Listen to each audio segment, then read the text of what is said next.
Bonjour, je m'appelle Boubacar Sow, je suis guinéen, je vis actuellement en Chine, précisément à Guangzhou, communément appelé Canton à l'extérieur. Je fais cette vidéo pour partager avec tout le monde ce qui se passe ces derniers jours ici, ce que subissent les Africains noirs ici à Guangzhou. Donc, comme je disais, je vis en Chine il y a maintenant 8 ans. J'ai étudié la langue chinoise ici et depuis 2 ans, je travaille. Donc, vous avez peut-être vu sur les réseaux sociaux, dans les médias, soit disant que les Noirs qui vivent en Chine, à Guangzhou, sont expulsés de leurs hôtels, de leurs maisons, et ils errent dans les rues. Ils n'arrivent pas à trouver où dormir, ils n'arrivent pas à avoir à manger parce qu'aucun restaurant ne leur reste l'accès. Aucune boutique ne leur vend même une bouteille d'eau. Tout ce que vous aviez vu, c'est la réalité. Ça se passe comme ça. Donc, je voudrais un peu éclaircir sur cet état de fait pour que ceux qui sont à l'extérieur puissent au moins partager les vidéos. Donc, et je dirais, en faisant cette vidéo, je risque gros. Je risque d'être enfermé, ou même pire. Mais ce qui se passe, je ne peux pas me taire. Je ne peux pas me taire. Il faut que d'autres, il faut que certains prennent le risque pour que d'autres survivent. Donc, je vais éclaircir sur certains points. Donc, voilà comment ça a commencé. Nous savons que l'année 2020 a commencé avec cette épidémie de Covid-19 qui maintenant s'est répandue sur toute la planète. Sur toute la planète. Aujourd'hui, la plupart de la population mondiale est confinée. Donc, ça a commencé en Chine ici, précisément dans la ville appelée Wuhan, qui se trouve dans la province de Hubei. Toute la Chine a été confinée. Toute la Chine. À ce moment, j'étais là. J'étais confiné. Mais tout allait bien. On pouvait sortir quand tu avais des urgences à faire. Aller acheter à manger, aller acheter à boire, sortir, marcher un peu. Tout était possible. Il n'y avait aucun problème. Mais à partir du début du mois de mars, les activités ont recommencé ici en Chine. Les gens ont recommencé à sortir. Alors qu'à l'extérieur de la Chine, le Covid-19 faisait des ravages, des milliers et des milliers de morts. Donc, les Chinois qui étaient bloqués à l'extérieur reviennent. Et certains étrangers aussi, qui ont des résidents en Chine, certains sont revenus. Pour ceux qui pouvaient avoir des vols. Il y a à peu près 2 semaines de cela, sur les réseaux sociaux chinois, on a vu des nouvelles, soi-disant, il y a eu 2 Nigérians qui ont été testés positifs au COVID-19 et qui se sont échappés de leur lieu de confinement. Et avec ça, selon toujours les rumeurs, ils ont contaminé certaines personnes à l'extérieur. Et une autre nouvelle, une autre rumeur. Pourquoi je dis rumeur? En Chine, partout il y a des caméras. Partout. Partout, il y a des caméras. Ici, tu ne peux pas te cacher. À l'appartement où je loge, il y a une caméra juste au niveau de ma porte. À quelle heure je rentre, ils le savent. À quelle heure je sors, ils le savent. Je rentre avec qui, ils le savent. Je sors avec qui, ils le savent. Donc on a vu ces infos sur les réseaux sociaux, soit disant qu'il y a aussi un Nigérian qui était dans un hôpital, qui a été testé positif, qui a battu une Chinoise, une infirmière chinoise. Il s'est échappé de l'hôpital. À cause de ces informations, où on n'a pas vu de preuves, bien sûr. Par exemple, tout ce qui se passe en Chine, tu peux avoir des vidéos. Ici même, quelqu'un est en train de mourir. Les gens préfèrent filmer au lieu de l'aider. C'est pourquoi on doute de la véracité de ces informations. Parce qu'on n'a pas vu des vidéos. Nous qui vivons en Chine, on sait comment ça se passe. Il n'y a pas quelque chose qui se passe en Chine ici sans qu'il y ait une vidéo. Mais sur les réseaux sociaux, ils ont partagé ces infos et d'autres ont amplifié cela.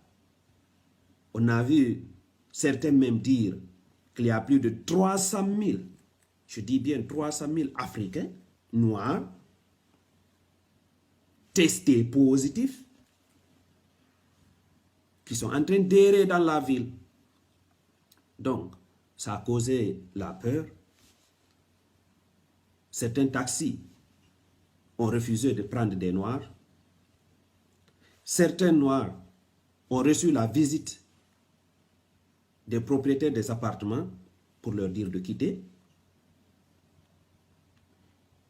Même les McDonald's ont refusé de vendre à manger aux Africains.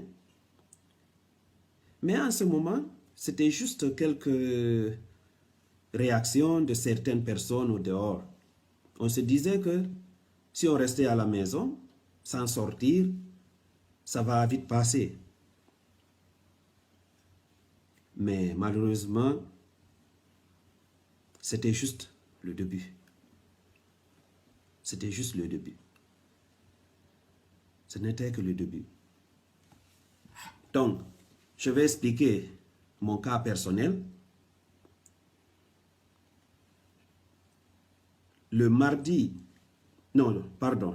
lundi 6 avril,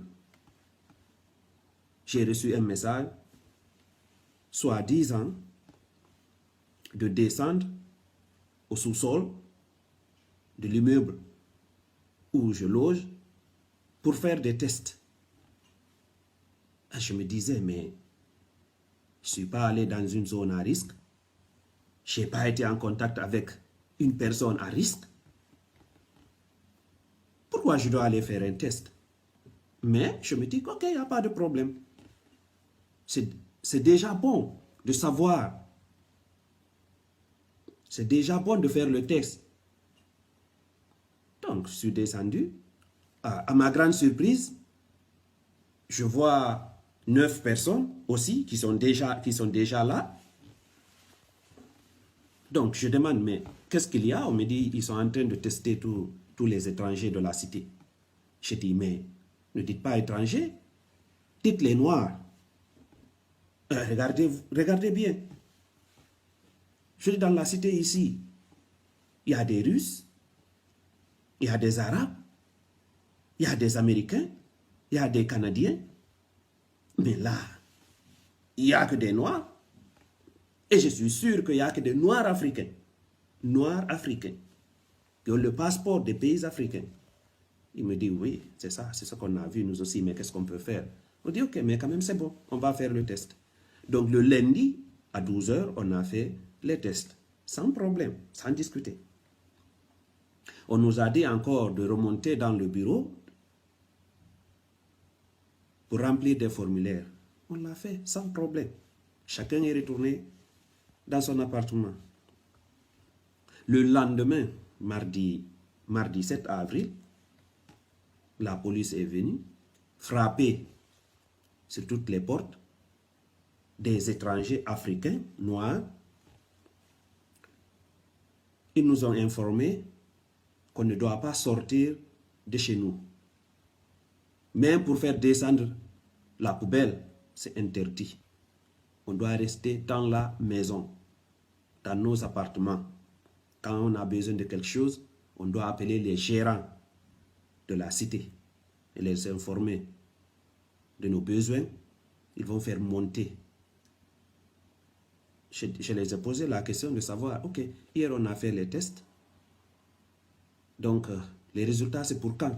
Parce que moi, je croyais qu'on devait nous confiner jusqu'à la sortie des résultats des tests.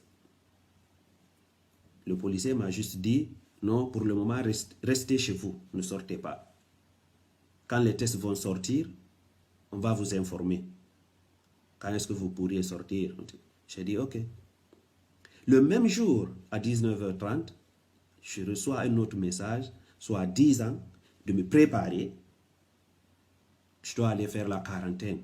Mais je me dis, d'abord, les résultats ne sont même pas sortis. Je ne connais même pas les résultats des tests que j'ai faits.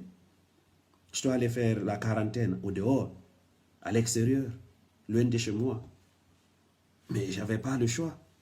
J'ai préparé quelques bagages. On me dit de descendre et aller derrière l'immeuble. Il y avait déjà une ambulance. Il y avait déjà certains autres Africains. On a rempli des formulaires. Je les ai posé la question, vous nous amenez où? À l'hôpital?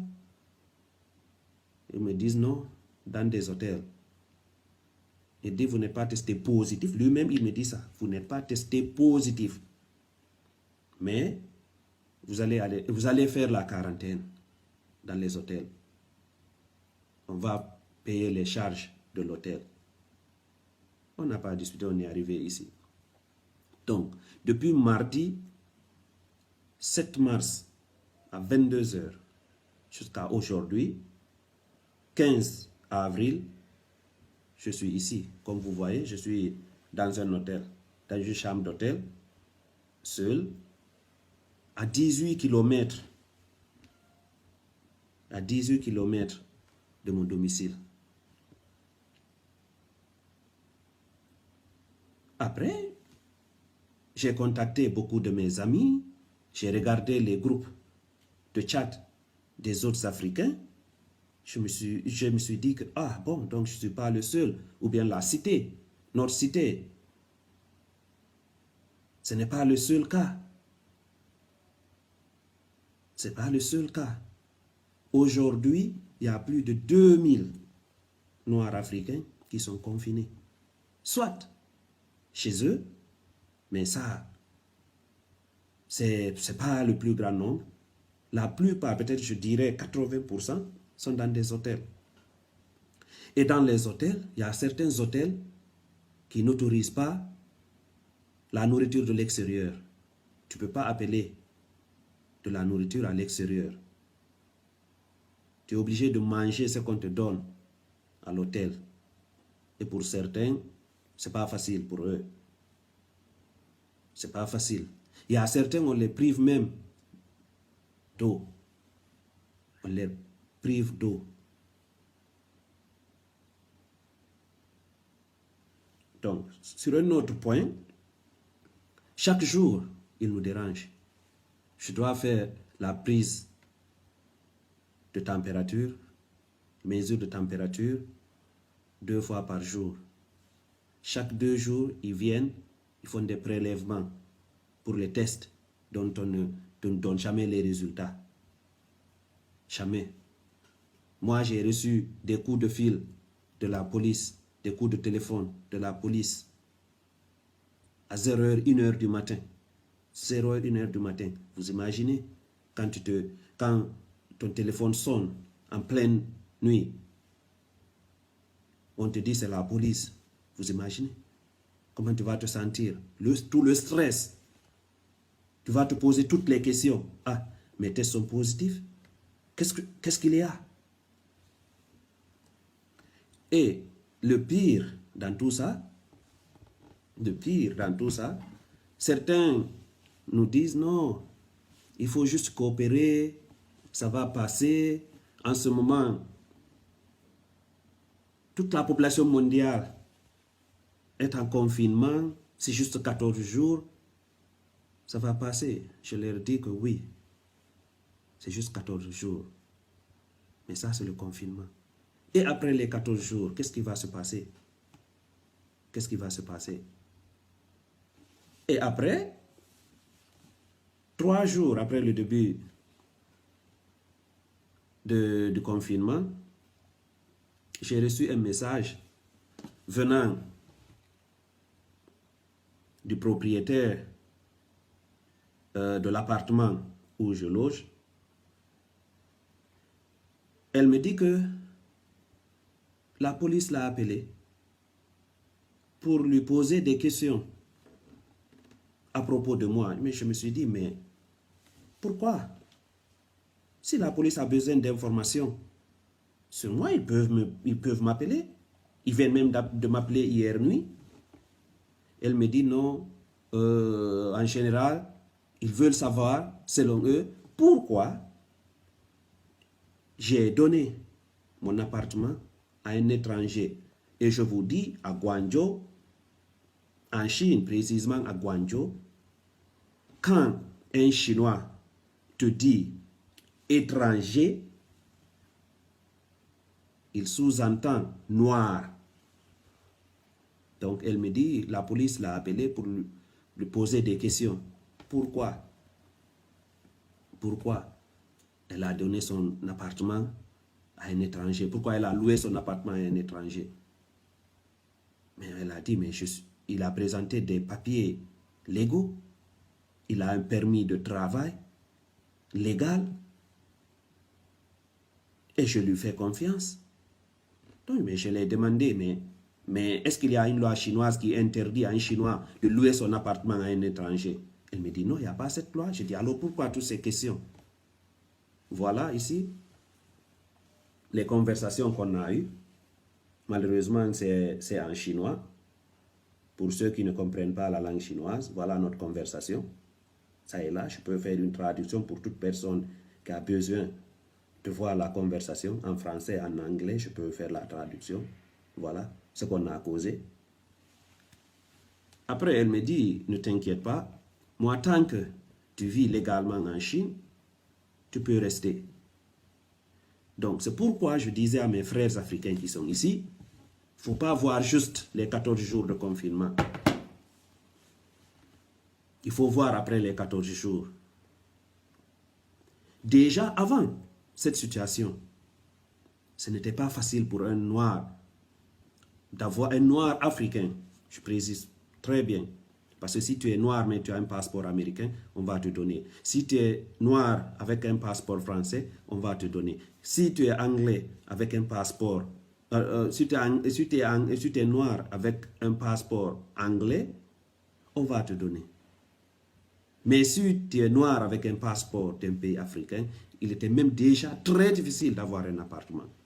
Soit les propriétaires ils disent qu'ils ne donnent pas, ils ne louent pas leurs appartements à un noir. Des fois, tu trouves un propriétaire qui t'accepte de te louer son appartement, tu pars à la police locale pour te faire enregistrer, la police te dit non, il faut chercher d'autres lieux, d'autres cités. Ici, tu ne peux pas loger ici. Maintenant, imaginez-vous, maintenant c'est la police elle-même qui met la pression sur les propriétaires des appartements. Maintenant, après le confinement, après les 14 jours, où on va vivre, on a des visas de la Chine.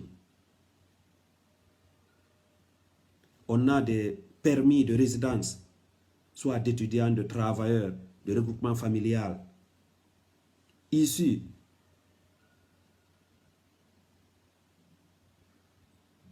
dans les consulats, dans les ambassades chinoises.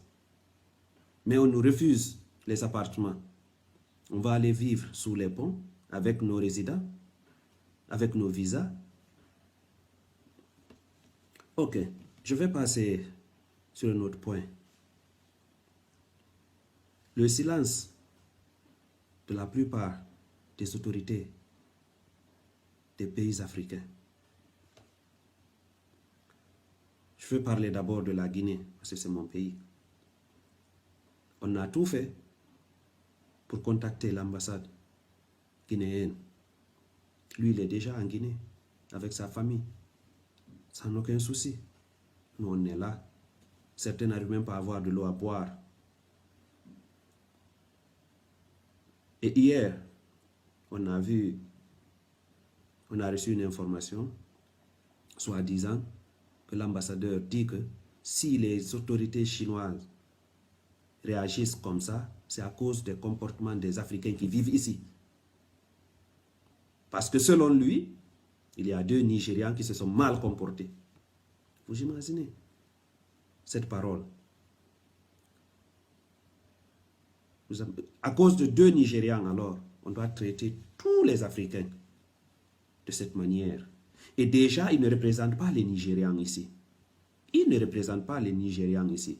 Il est là alors pour les Guinéens. Un Guinéen n'a rien fait de mauvais ici. Rien fait de mauvais ici. C'est pourquoi déjà, on s'attendait à ce genre de paroles. On ne s'attendait pas déjà qu'ils fassent quelque chose. Parce qu'ils n'ont jamais rien fait. Ils sont là pour eux-mêmes, pas pour représenter leur population. La seule représentation africaine à Gwanjo ici qui a réagi, c'est celui du Nigeria. Sous la pluie, sous le soleil, il est venu défendre sa population. C'est lui qui a servi à des Guinéens de l'eau à boire. C'est le seul qui a réagi. Et hier, il y a eu aussi l'ambassadrice du Mali à Gwanjo ici qui a réagi. Et nous, les Guinéens, et les autres pays africains.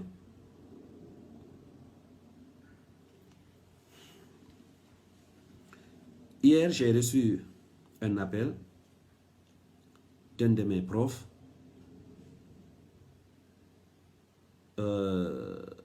qui m'a dit, quoi qu'il arrive, qu'on ne doit pas donner nos passeports aux gérants des hôtels.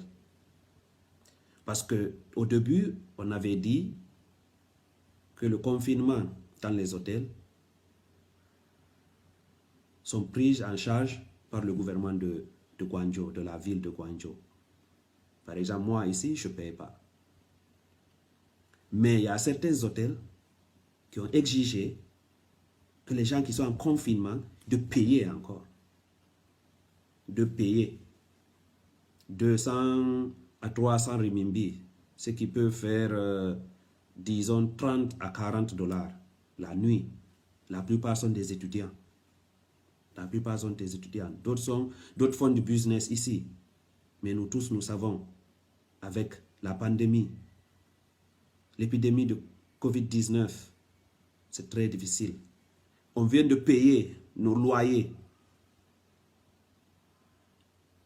On nous prend de force, on nous amène dans des hôtels et on veut nous faire payer encore. Donc, je disais, ce prof m'a appelé, il me dit, quoi qu'il arrive, de ne pas donner nos passeports aux gérants des hôtels. Parce que c'est une manière, de faire pression sur nous quand le confinement va finir pour qu'on paye les frais. Donc ce qui se passe ici, c'est inhumain. Inhumain. Inhumain. Moi, je vis très bien, je suis bien intégré en Chine. J'ai des amis chinois qui conduisent leur voiture jusqu'à 60 km pour m'apporter à manger, à boire, des fruits et tout. Je les remercie. Ce ne sont pas tous les Chinois qui sont mauvais, loin de là, mais je suis peiné de voir comment on traite, comment on me traite, comment on traite les autres. Donc, je vous prie,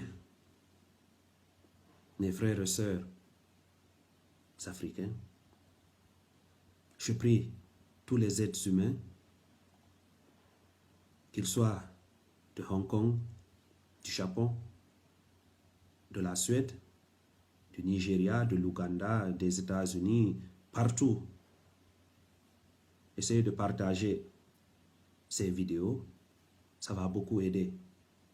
C'est la seule manière dont vous pouvez nous aider. C'est la seule manière.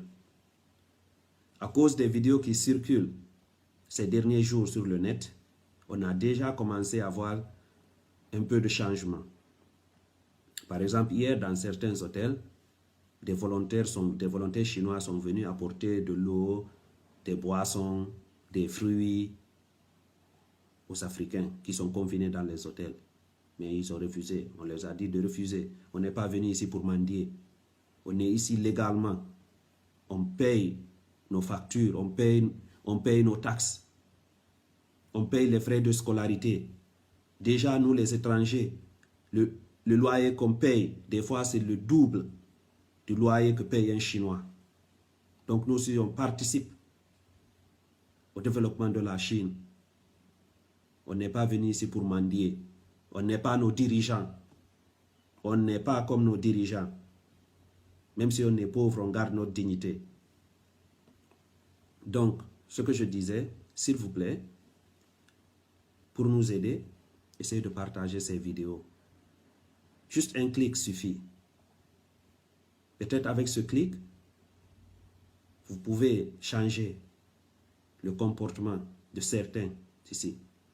Je sais que le racisme a commencé avec l'humanité et ça va finir avec l'humanité. C'est une chose qui ne va pas complètement quitter. Il y a le racisme partout. Mais ce qui se passe ici, moi je dirais que ça dépasse du racisme. Si on laisse cela passer comme ça, peut-être un jour, on ne sait pas où ça va arriver.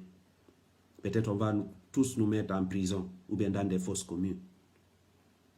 Donc, s'il vous plaît, pour faire passer l'information, partagez toutes les vidéos et les photos que vous voyez sur Facebook, Twitter, Instagram.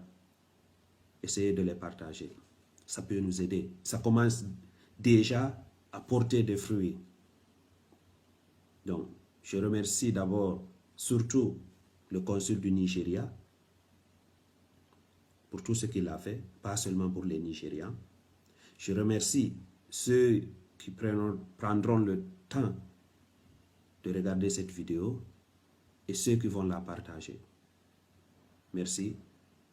Et j'espère que Covid-19 va quitter, ça va finir et on va tous retrouver notre vie normale. Merci.